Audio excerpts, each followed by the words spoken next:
Bismillahirrahmanirrahim. Assalamualaikum warahmatullahi wabarakatuh. Dari Robi'ah. Oke, bismillah. Cerita-ceritanya banyak. Satu ketika Robi'ah sama Hasan Basri, sama-sama dari Basrah, sedang ngobrol. Tiba-tiba Hasan Basri, Robi'ah, sholat yuk. Terus Hasan Basri ini ingin pamer bahwa dia juga punya karomah. Ngambil sajadah, naik ke atas air sungai, terus sajadahnya digelar di sungai. Sholat di atas itu. Tapi Robi'ah ketawa aja. Hasan Basri, kalau kamu mau pamer nanggung, gini aja. Terus Robi'ah melemparkan sajadahnya ke udara. Ayo kita sholat di atas saja, sekalian biar orang lihat sak kota. Ya. Terus Robi'ah bilang, apa kayak gini nih mbok anggap istimewa? Kalau sekedar bisa jalan di air, ikan juga bisa.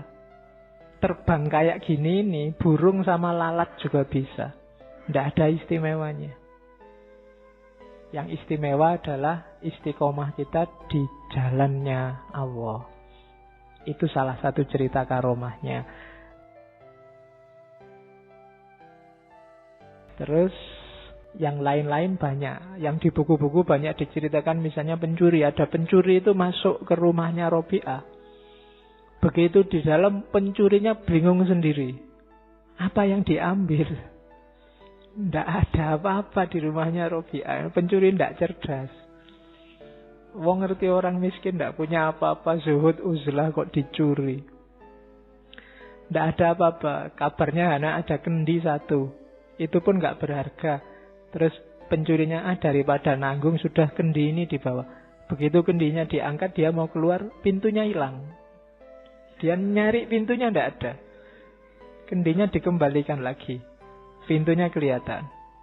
Terus, itu pintunya di situ ya pokoknya. Terus tak ambil lagi kendinya, hilang lagi pintunya. Itu karyanya Robi'ah. Tapi pagi-pagi Robi'ah ngerti, wah kasihan sekali kamu kesini nggak dapat apa-apa. Yuk tak kasih sesuatu biar pulangnya tidak tangan hampa. Ya, sama Robi'ah tidak dikasih barang, tapi diajari bermunajat, berdoa pada Allah. Nanti kabarnya maling ini akhirnya jadi salah satu pengikutnya Robi'ah. Oke, ya alhamdulillah malingnya di rumahnya Robi'ah. Keluarnya jadi sufi. Nah, iya kan, maling di rumahnya wali kan ya keluarnya jadi wali. Oke, kalau kamu maling di rumahnya orang kaya, keluarnya bonyok, kamu dipukuli. Ketahuan. Terus satu ketika Robi'ah kabarnya tidak menikah.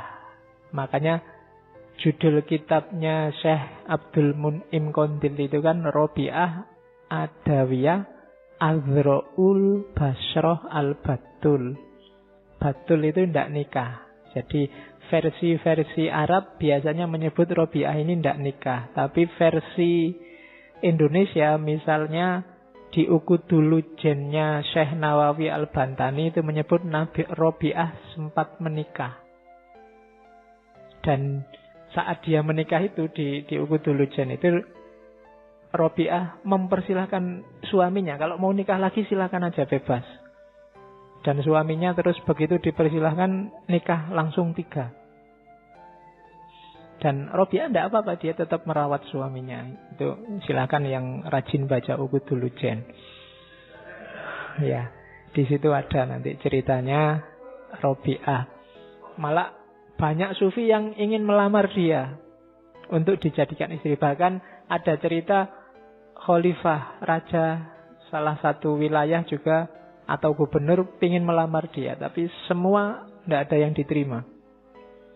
Suatu ketika ada banyak orang datang, terus semua ingin ngelamar. Robi'ah disuruh milih, terserah milih yang mana. Ada wali, ada sufi, ada yang muda. Terus Robi'ah bilang, gini aja deh, saya punya 4 kuis, 4 pertanyaan. Siapa yang bisa jawab 4 pertanyaan saya ini, silahkan saya diberi istri. Yang pertama, besok kalau saya meninggal, itu dalam keadaan mukmin atau kafir? Susah jawabnya ya. Tidak ada yang bisa jawab. Yang kedua, besok aku kalau ditanya malaikat mungkar nakir, bisa jawab apa enggak? Yang ketiga, besok waktu diberikan buku catatan amal, aku menerimanya pakai tangan kanan apa tangan kiri? Dan yang terakhir, besok waktu di akhirat dikelompokkan manusia jadi dua, ada ashabun nar sama ashabul jannah. Aku ada di mana? Ada di grup mana? Itu kan jawabnya susah, itu tidak ada yang bisa. Memang niatnya nolak. Nah, jadi bisa kalian pakai sebagai modus kalau ada yang nembak.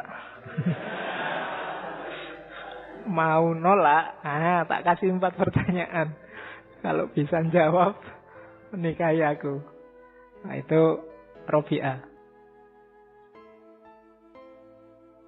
Terus ada lagi Hasan Basri. Hasan Basri ini termasuk yang ngebut pingin nikahi Robi'ah. Satu ketika sama Robi'ah dijawab begini, Hasan Basri, Allah itu menciptakan akal berapa bagian? Jawabnya Hasan Basri, 10 bagian. 9 dikasih ke laki-laki, 1 dikasih ke perempuan. Terus Allah menciptakan syahwat berapa bagian? 10 bagian juga. 9 dikasih perempuan, 1 dikasih ke laki-laki. Terus ketawa Robi'ah. Nah gimana kamu? Nafsu 1 dikawal akal 9 aja kamu pontang-panting. Aku nafsuku 9 dikawal dengan akal 1 bagian aja aku kuat. Nah, itu pelecehannya Robi'ah pada Hasan Basri.